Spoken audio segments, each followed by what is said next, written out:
ભૂલથી પણ ઘરના મુખ્ય દરવાજાની સામે ન રાખો આ વસ્તુઓ, નહીં તો મરતા સુધી ગરીબી તમારો સાથ નહીં છોડે. આવા ઘરમાં લક્ષ્મીનો પ્રવેશ ક્યારે નહીં થાય. તમે ગમે તેટલી પૂજા કરો, પરંતુ દેવતાઓ હંમેશા તમારાથી નારાજ રહે છે. વાસ્તુશાસ્ત્રમાં ઘરની અંદર સકારાત્મક ઉર્જાનો પ્રભાવ વધારવાના હેતુથી ઘણા મહત્વપૂર્ણ ઉપાયો આપવામાં આવ્યા છે.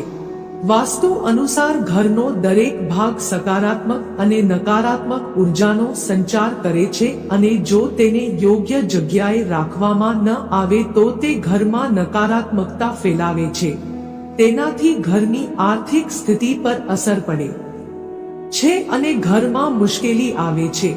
જો તેને કોઈ સ્થાન પર રાખવામાં આવે તો તે ઘરમાં સકારાત્મક ઉર્જા ફેલાવે છે અને ઘરમાં સુખ શાંતિ બની રહે છે.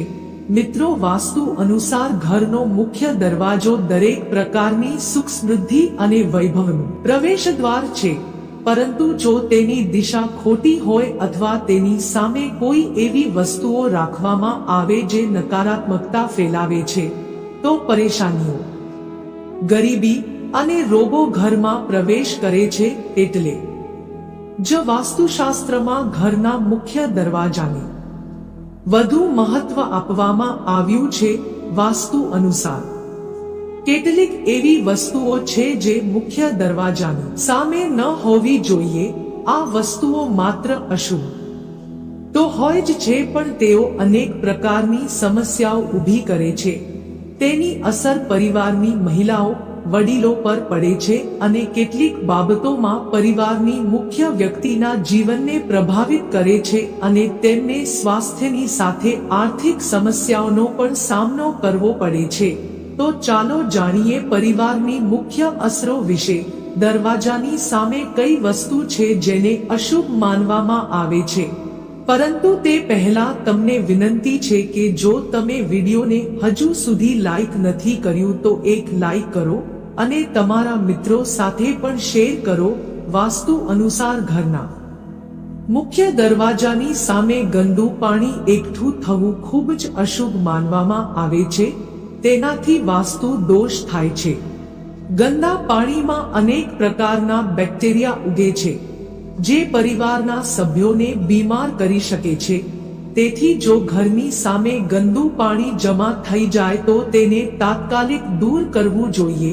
વાસ્તુ અનુસાર જો આ ગંદુ પાણી પશ્ચિમ દિશામાં જમા થાય તો ધનનું નુકસાન થવાનો ડર હંમેશા રહે છે.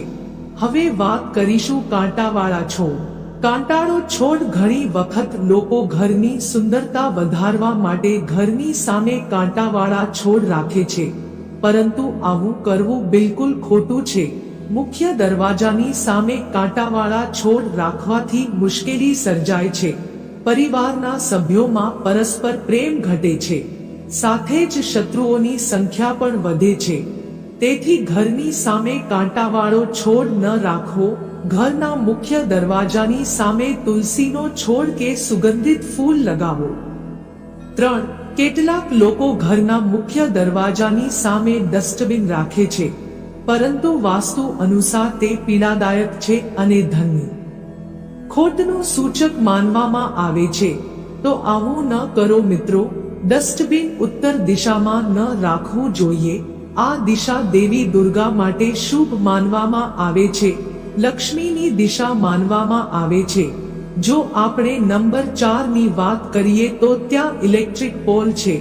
ઘણા ઘરોની સામે ઇલેક્ટ્રિક હોય છે, પરંતુ વાસ્તુ અનુસાર તે પરિવારના સભ્યોની પ્રગતિમાં અવરોધ ઊભો કરે છે. મુખ્ય દરવાજાની સામે થાંભલો હોવો ખૂબ જ નુકસાનકારક છે. એટલા માટે મુખ્ય દરવાજો બનાવતી વખતે હંમેશા આ વાતનું ધ્યાન રાખો. નંબર 5. વૃક્ષો, છોડ. ઘરના મુખ્ય દરવાજાની સામે ઝાડહોડ ન હોવા જોઈએ.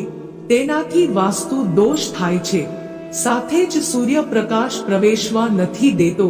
જો સવારે સૂર્યપ્રકાશ ઘરના મુખ્ય દ્વાર પર પ્રવેશે તો સ્વાસ્થ્યની દૃષ્ટિએ પણ સારું રહે છે. આ સાથે ઘરમાં સુખ સમૃદ્ધિ અને શાંતિ બની રહે છે. એટલા માટે ઘરના મુખ્ય દરવાજાની સામે ઝાડ રાખવું શુભ માનવામાં આવતું નથી. અને છઠ્ઠી વસ્તુ, વેલા પર ચઢવું.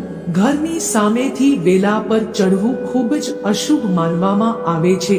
વાસ્તુ અનુસાર તેનાથી વિરોધીઓની સંખ્યામાં વધારો થાય છે અને વ્યક્તિની પ્રગતિમાં અવરોધો ઊભી થાય છે.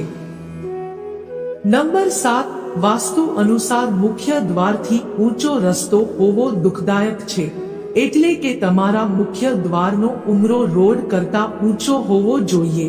8, મુખ્ય દરવાજાની સામે સીડી બનાવશો ન હોવી જોઈએ, જેનાથી પ્રગતિમાં અવરોધો આવે છે, જેનાથી બાળકોને અભ્યાસમાં સફળતા મળતી નથી. 9, મુખ્ય દરવાજાની ઉપર માતા લક્ષ્મીની તસવીર કે તકતી બિલકુલ લગાવી જોઈએ. તેનાથી માં લક્ષ્મી ઘરની અંદર પ્રવેશ કરતી નથી, બહાર સુધી રહે છે. માતા લક્ષ્મીની તસવીર હંમેશા ઘરની અંદર રાખવી જોઈએ, અથવા તમારે માતા લક્ષ્મી અને માતા લક્ષ્મી સાથે જોડાયેલી તમામ વસ્તુઓ અલમારીની અંદર રાખવી જોઈએ, કારણ કે માતા લક્ષ્મીનું સ્થાન હંમેશા ઘરની અંદર હોય છે. ઘણા લોકો દરવાજે દેવી લક્ષ્મીનું ચિત્ર લગાવે છે, પછી દેવી લક્ષ્મી દરવાજામાંથી જ પાછી ફરી જાય છે અને ક્યારેય ઘરમાં પ્રવેશતી નથી. 1, ઉંબરા વચ્ચે ક્યારેય ન બેસવું જોઈએ, ખાસ કરીને સાંજે. આનાથી તમારા ઘરમાં બરબાદી આવી શકે છે અને એવું માનવામાં આવે છે કે જે કોઈ ઘરના ઉંબરા પર બેસે છે તેને આવનારા સમયમાં કોઈ ગંભીર બીમારીનો સામનો કરવો પડી શકે છે અને આવા ઘરમાં દેવી દેવતાઓ રહેતા નથી. 1, ઉંબરા વચ્ચે ક્યારેય ચંપલ ન રાખવા જોઈએ.